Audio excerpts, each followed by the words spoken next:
सिल्लोडमध्ये शिंदेसेना मतदारांना पैशाचे वाटप करत असल्याचा भाजपाने आरोप केला आहे। दोन्ही पक्षांच्या कार्यकर्त्यांची आणि पदाधिकाऱ्यांची संबंधित आरोपावरून शाब्दिक चकमक झाल्याचे दिसून येत आहे। पोलिसांनी घटनास्थळी धाव घेऊन दोन्ही गटांना पांगवण्याचा प्रयत्न केला।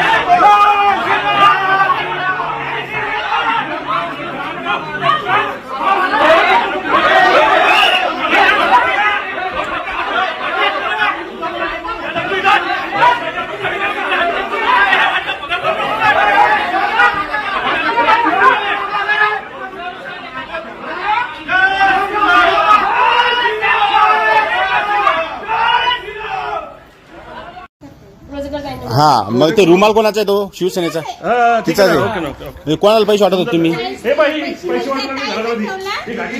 गाठीची बाई आहे, पैसे वाटवली। तुम्ही जर सर्वे करताय तुम्ही, तर रजिस्टर कुठे तुमचं? पेन कुठे? कुठे रजिस्टर कुठे? रजिस्टर कुठे? आले पेन वही कुठे? लाज वाटते का तुला? मी अटकलोच होतो तुम्हाला। कुछ तर काय